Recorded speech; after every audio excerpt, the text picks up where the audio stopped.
I was with my cousin and we were sleeping, and I remember just like waking up out of nowhere, and like I just walked out and everyone was there, and then my mom told me your dad went with Uncle Robert.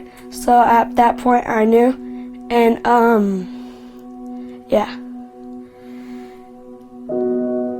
Back in 2016, for Christmas, he had went to work in Denver.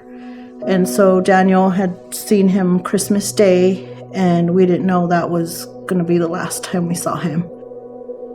He was murdered. It felt like shocking, and I didn't believe it. You know, weeks after someone passes away, you know, everybody's there. Everybody's at your door asking if you need food, asking, you know, what can they do for you. But after the couple weeks, everybody goes on with their life. But me and Daniel were left with that. This was our life without JJ. This was our, you know, what was our new norm going to be? And we were alone.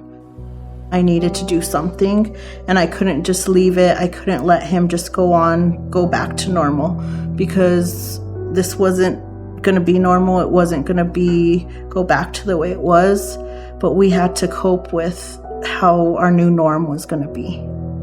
I work at UNM Children's Hospital. I'm a child life specialist.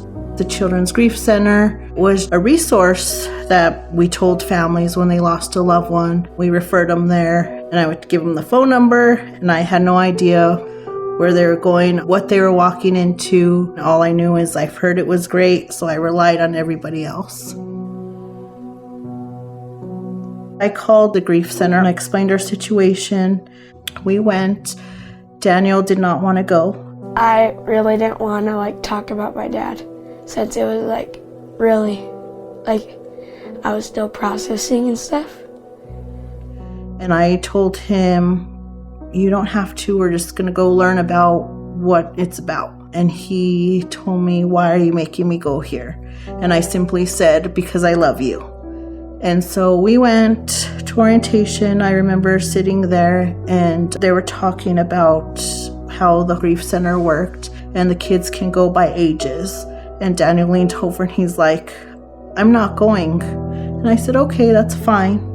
And so we sat there, kept listening, and then they called the 7-year-olds, and he said, I'm going to go. And so I said, okay.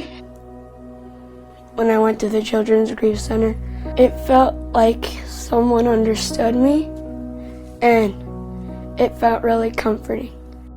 And ever since then, it's been life-changing to us. Always remember the good times and not the bad times, and always stay strong.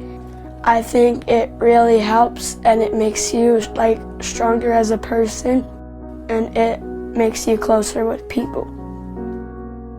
A lot of times I'd close myself off. I wouldn't, express my feelings.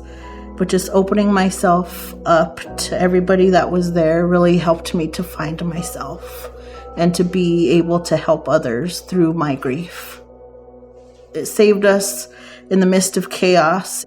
It gave us a journey, a new path to go down.